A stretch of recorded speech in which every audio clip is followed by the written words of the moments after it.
সুপ্রভাত সুপ্রভাত সুপ্রভাত। পুরনো নতুন আমার সব বন্ধুদের শুভ সকালের শুভেচ্ছা জানিয়ে আজকের ভিডিওটা শুরু করলাম। তোমরা কেমন আছো সবাই? আশা করছি রাধা মাধবের কৃপায় সবাই ভালো আছো। আর অনেক দিন হয়ে গেল তোমাদের সাথে কোনো প্রকার ভিডিও শেয়ার করতে পারিনি, কোনো একটা সমস্যার কারণে। এতদিন তোমাদের সাথে কোনো ভিডিও শেয়ার করতে পারিনি বলে আমারও মনটা খুব একটা ভালো ছিল না। তো যাই হোক বন্ধুরা, অনেক বাধা বিপত্তি কাটিয়ে তোমাদের কাছে আবারও ফিরে আসতে পেরেছি, এটাই আমার কাছে অনেক। তোমরা তো আমার ক্লিনিং ভিডিও দেখতে অনেকটা ভালোবাসো, তাই জন্য আবার একটা নতুন ক্লিনিং ভিডিও নিয়ে চলে আসলাম।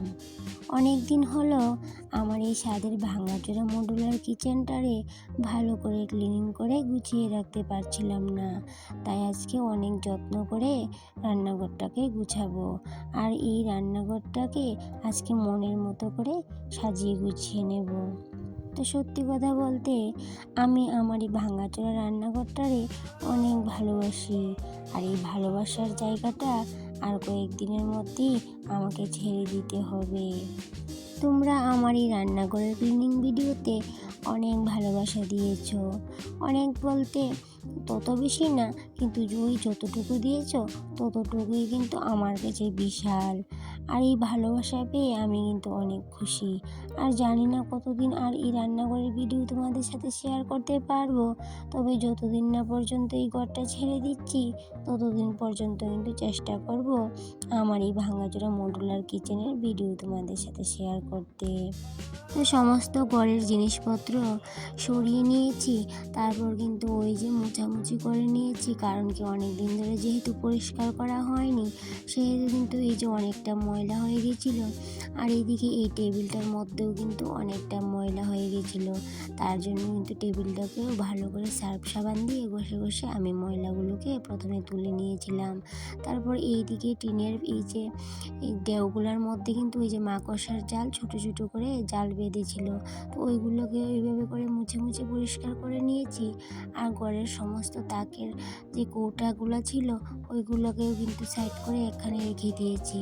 তারপর ওই যে সমস্ত ঘরটাকে মুছে সার্ফের জল দিয়ে একদম ভালোভাবে ক্লিন করে নিয়েছি। আর তোমরা তো জানো আমি আমার ঘরটাকে ভাঙাচোরা মডুলার কিচেন বলে থাকি। তোমরা যারা আমার আগের ভিডিও দেখেছো অবশ্যই জানো আমি আমার ঘরটাকে ভাঙাচোরা মডুলার কিচেন বলে থাকি। তো যাই হোক বন্ধুরা, আমি আমার ভাঙাচোরা ঘরটাতে অনেকটাই হ্যাপি। আর এই যে ঘরটাকে গুছিয়ে গাছিয়ে রাখা যতটুকু পারি ওইটাই কিন্তু গুছিয়ে গাছিয়ে যখন রাখি তখন কিন্তু দেখতে বেশ লাগে। আর যখনই এই যে গুছিয়ে গাছিয়ে রাখি না, অনেক দিন কি হয় শরীরটা অতটা ভালো যদি না থাকে ওই যে আর গুছানো হয় না, আর ঘরটাও কিন্তু দেখতে অতটা ভালো লাগে না। আর যখনই আমরা গুছিয়ে গাছিয়ে রাখবো যতই ভাঙাচোরা ঘর হোক তখন কিন্তু ঘরের চেহারাটাই কিন্তু পাল্টে যায়। আর এইদিকে দেখো আমার এই ভাঙাচোরা মডুলার কিচেনের জন্য কিছু নতুন জিনিস নিয়েছি, আর অতটাও দামি জিনিস নিইনি, কিন্তু এই যে আমি একটু সবজির ঝুড়ি নিয়েছি, আর এটা আমার এই কিচেনের নতুন একজন সদস্য। আর এদিকে দেখো ঘরে অতটাও সবজি ছিল না, যতটুকু সবজি ছিল এই যে এক এক করে আমি ঝুড়িটার মধ্যে রেখে দিয়েছি। আর ঝুড়িটা আমি রেখে কিন্তু ধুয়ে আগে রেখে দিয়েছিলাম, আর অনেক দিন হলো রেখেছি, কিন্তু ওই যে আর সবজি রাখা হয়নি। কিন্তু আজকে ভাবলাম যে এই যে নতুন কিছু জিনিস রেখেছি ওইগুলাকে একটু কাজে লাগিয়ে নিই। আমার এই ভাঙাচোরা টিনের ঘরটারে এত যত্ন করে গুছিয়ে রাখি বলেই কিন্তু দেখতে এত কিউট লাগে। আর এইদিকে দেখো অনেক কিছু বাজার করা হয়েছিল, মাসিক বাজার, তো ওই বাজারগুলোকে না আমি গুছিয়ে রাখিনি, অনেক দিন হলো এইভাবে রেখে দিয়েছিলাম। তো আজকে ভাবলাম যেহেতু আমি সমস্ত ঘরটা পরিষ্কার করব সেহেতু এই বাজারের জিনিসপত্রগুলোকেও একটু খুলে কেটে কৌটোর মধ্যে ভরে গুছিয়ে রেখে দেবো। তো বাজারগুলা গুছাতে গুছাতে তোমাদের সাথে আমি আমার পরিচয়টা দিয়ে নিই। আমি রূপা, ত্রিপুরার আগরতলার ছোট্ট একটা গ্রাম থেকে অতি সাধারণ ঘরের অতি সাধারণ একজন গৃহবধূ আমি। তো এইদিকে আমি প্রথমে রাজমাটাকে ঢেলে নিয়েছিলাম, তারপর মুসুর ডালকেও ঢেলে নিয়েছিলাম।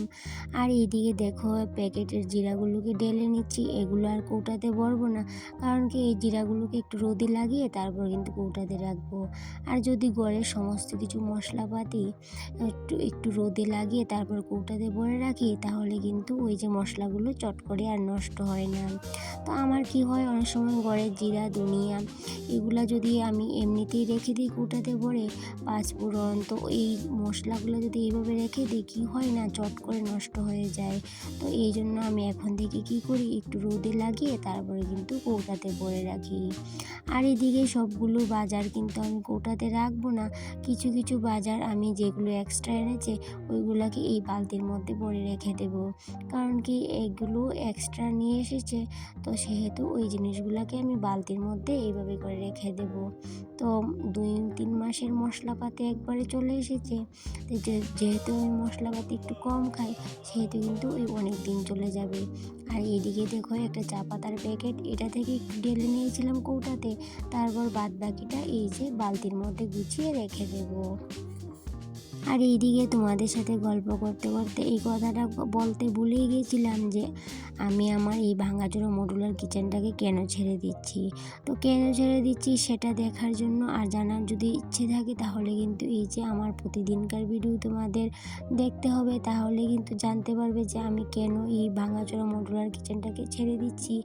আর আমি আমার শুধু ভাঙাচোরা মডুলার কিচেন না, আমি কিন্তু ওই যে শোবার ঘর, ওই ঘরটাকেও কিন্তু ছেড়ে দেবো। তো আমি কোথায় যাব, নতুন করে কোথায় ভাঙাচোরাই বানাই আর টিনেরই বানাই, যাই বানাই, নতুন করে কিন্তু রান্নাঘর বানাতেই হবে। আর কোথায় ঘর বানাবো, কোথায় থাকবো, সম্পূর্ণটাই কিন্তু নেক্সট যে ক্লিনিং ভিডিও আসবে আর ব্লগ ভিডিও আসবে, ওই ভিডিওর মধ্যে কিন্তু থাকবে। তো অবশ্যই যদি জানতে ইচ্ছে করে, তাহলে কিন্তু ওই যে কন্টিনিউ আমার ভিডিওতে চোখ রাখতে হবে। তাই জন্য আজকে আর বললাম না কেন ছেড়ে দিচ্ছি, সম্পূর্ণ ভিডিওতে কিন্তু থাকবে। আর পরবর্তী ভিডিওতে সম্পূর্ণ ভিডিওতে আমি দিয়ে দেব যে আমি কেন এই ঘরটা ছেড়ে দিচ্ছি আর কেন এবার নতুন করে আবার ঘর তুলতে হবে আমাকে। এইদিকে সমস্ত কৌটার মধ্যে আমি মশলাপাতি যা আছে সব কিছু ভরে নিয়েছি। আর এদিকে এই দেখো 2 মাসের তেলও কিন্তু এখানে 2 মাস হয়তো আমার চলে যাবে, কারণ তেলটাও একটু কম খাই আমি, যেহেতু এই যে গ্যাসের প্রবলেম এই সেই। এখন তো আজকাল দিলে কিন্তু রোগ শোকের কিন্তু অভাব নেই, তাই জন্য কিন্তু ওই যতটুকু পারি মশলা কম খাই, তেল মশলা একটু কম খাওয়াই কিন্তু ভালো। তাই জন্য কিন্তু একটু যত কমিয়ে খাই ততই কিন্তু ভালো নিজের জন্য।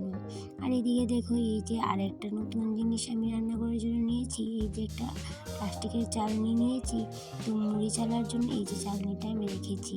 আগে একটা ছিল, ওইটা কিন্তু নষ্ট হয়ে গেছে।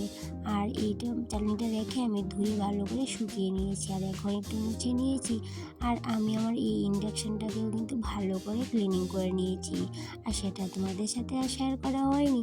আর এদিকে দেখো এই চালনিটাকে এইভাবে করে আমি একটা পলি ব্যাগে ভরে রেখে দেবো। তো এইভাবে করে রাখার কারণ হলো ওই যে আরশোলা, টিকটিকি, আরও কত কী যে রাতের বেলা উঠবে আর ওই যে নোংরা করে দিয়ে চলে যাবে। আর এই যদি চালনিটার মধ্যে আমরা আবার মুড়ি চালি বা যাই করি, তো ওইটা কিন্তু আমাদের অসুখ বিসুখ হবে। তো সেই জন্য আমি কি করি, ওই যে সবগুলা জিনিস চালনি, রুটের বেলনি, বিড়ি, তারপরে ওই জিনিসগুলোকে কিন্তু ওই যে প্যাকেটে ভরে রেখে দিই।